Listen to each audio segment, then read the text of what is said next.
Ukiutazama msimamo wa ligi kuu kwa sasa, utaona kama Simba ipo karibu zaidi na ubingwa kuliko hata nyakati zingine zozote kwa misimu minne mfululizo. Wakati Yanga inalia na majeruhi ya wachezaji wake muhimu kama Beki Kitasa, Dickson Job, Simba nao wana majeruhi kibao akiwemo Abdulrazak Hamza, Moussa Kamara na Yakub Suleiman ambao uhakika wa kurudi mapema uwanjani bado haupo. Lakini ni nini kitawafanya Simba wabebe ubingwa msimu huu? Kuna vitu vikuu vitatu ambavyo kwa sasa vinaibeba Simba kiasi cha kukwambia hadharani kuwa ina nafasi nzuri ya kutoa gundu msimu huu.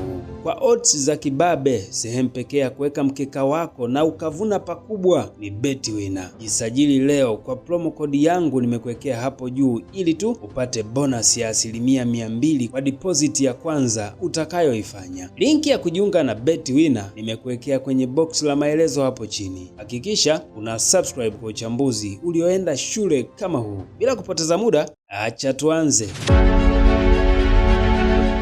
Moja, muunganiko wa timu.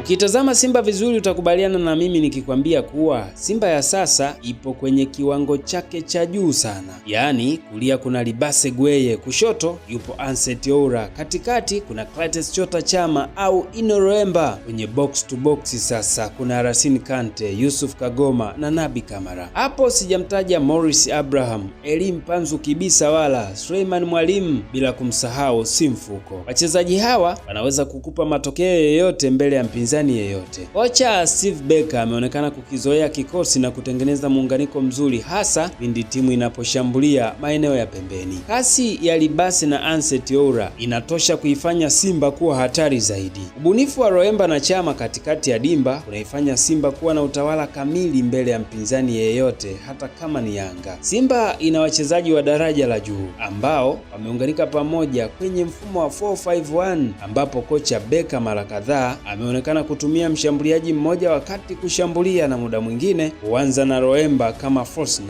huku nyuma yake akicheza Chama Clatous kama namba 10 huku Gweye na Anset wakishambulia pembeni. Kasi hii wakiendelea nayo hadi mechi ya mwisho ya ligi, basi ubingwa haupo tena rehani kwa Yanga, bali ni mali yao. Huu utakuwa ni mwaka wa kufuta machozi, ni mwaka wa kurudisha utawala wa mnyama kwenye ligi kuu Tanzania bara uliopotea kwa misimu minne sasa. 2. Morali ya ushindi.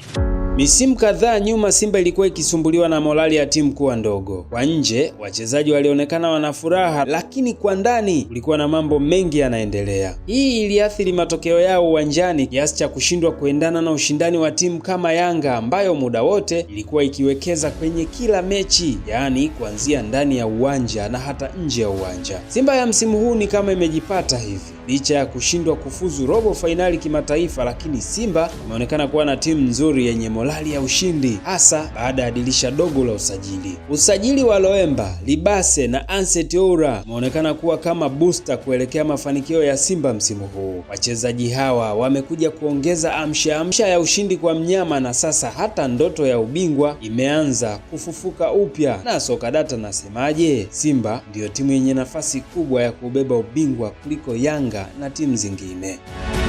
3. Anguko la Yanga. Wanasema vita ya panzi furaha kwa kunguru, si ndio? Wakati Yanga ikilia na majeraha, Simba kwao ni furaha tele. Maombi ya Simba ni Yanga kuendelea na hali hiyo hadi mwisho wa msimu. Na ukweli upo hivi, ni adimu sana kwa Yanga iliyo kwenye kiwango chake kupata ushindi mmoja kwenye mechi 3. Dhidi ya Tanzania Prisons, Yanga ilishinda kwa mbinde. Dhidi ya Simba pale Zanzibar ilitoa sare, lakini kiuchezaji Simba ndio waliokuwa bora zaidi ya Yanga. Dhidi ya Azam ni sare. Azam walikuwa bora zaidi yao. Mechi hizi 3 zinaonyesha dalili kuwa Yanga hawajawa vizuri uwanjani, na ndiyo kipindi kizuri kwa Simba ukitumia kuweza kulifinya pengo la alama zilizopo, ili kwenye mzunguko wa pili wakija kukutana iwe ni nzuri kwao kufuta kabisa pengo hilo. Binafsi acha niishie hapa, niambie unaiona Simba ikibeba ubingwa mbele ya Yanga? Niandikie hapo chini, na hadi wakati mwingine, kwaheri.